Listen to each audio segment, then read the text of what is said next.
In fact, it begins with a certain kind of certainty. It doesn't begin with emptiness. It begins with logic, like a mathematical truth. The idea of God, something we could be sure of.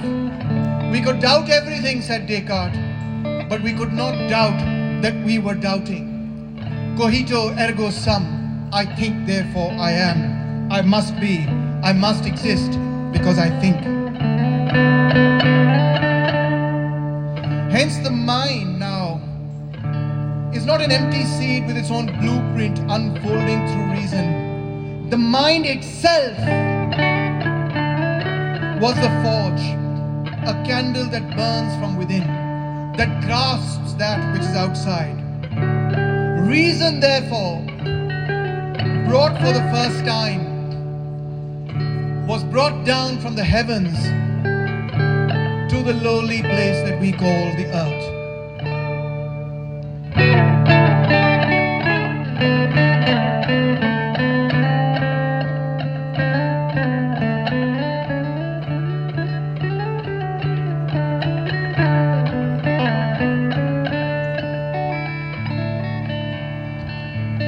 We emerge now into the period that is often referred to as empiricism.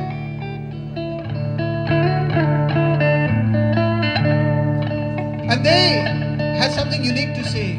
They said that the mind is itself, when born, a void. It is a tabula rasa, an empty slate. There is nothing there when you were born. It's empty. The newborn mind is a white sheet, a clean parchment. Life writes upon it with the ink of experience.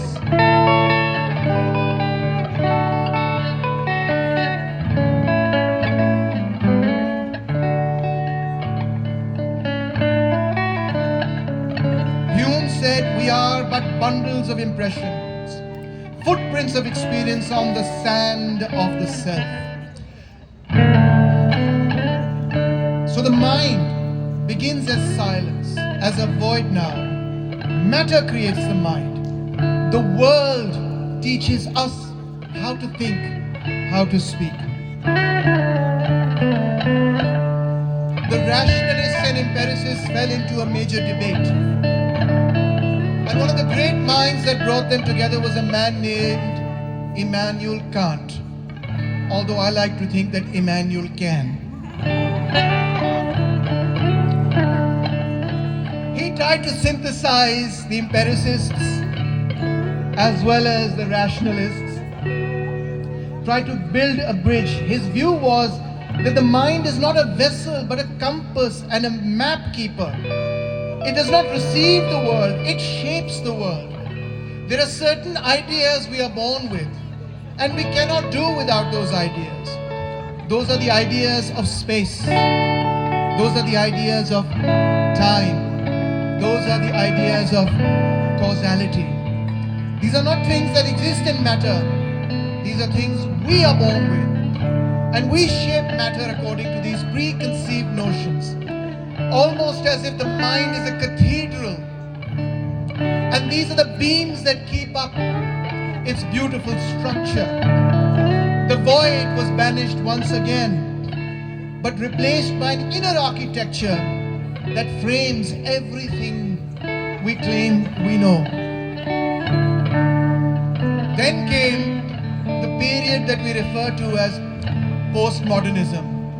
And this is my least favorite period. Everything was fragmented.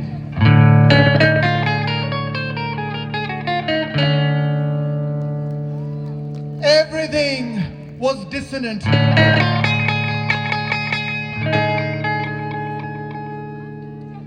The meaning was lost.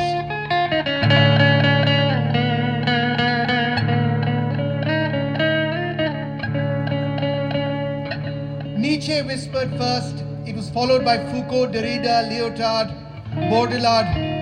Truth is a chaos of competing voices, not a single divine note.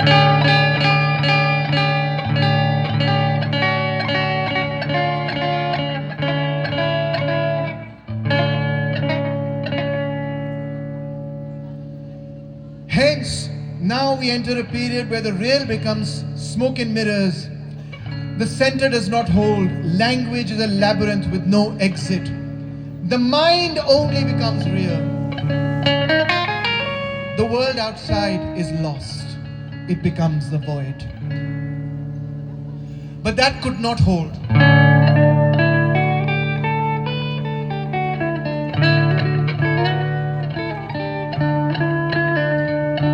There are no metaphysical ghosts, neither divine nor nihilistic.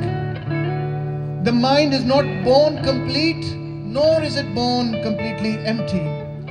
It is born capable, like fertile earth. It needs the rain of experience, the sunlight of society, the cultivation of language, of labor, the company of good friends such as yourself. Knowledge is not given. It is not a divine gift. It is not remembrance. It does not occur as an accident, nor does it occur merely as something that inevitably, spontaneously happens. No. In fact, it is born through experience, social interaction, culture, history, work, and collective struggle. The void, therefore, is not a curse but a possibility. We ourselves are the sculptures of meaning, not passive recipients. The mind itself is shaped by doing, by loving, by learning, by resisting. The void is not emptiness. It is the open sky before we build our wings. It is a silence before the first note of the symphony of thought. We begin not as nothing, but as the possibility of everything. The mind is not shaped by the heavens, nor by angels, nor by abstract theories alone, but by living, by struggling, by caring, by transforming the world. The void is the womb of potential.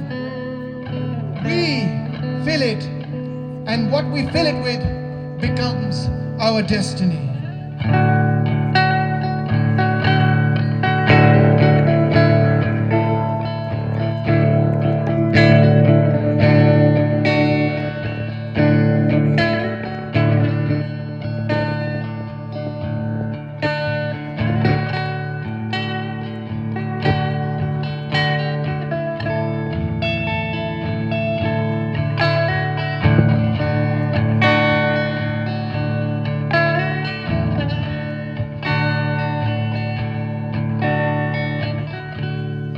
जिगर Derrida हूँ, जाके जिगर की बात सुनो, मेरे साथ की बात सुनो।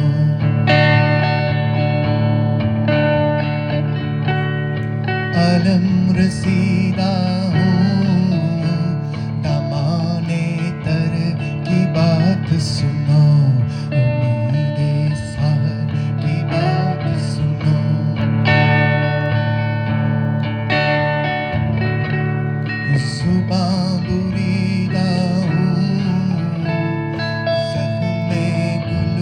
से हर्फ कर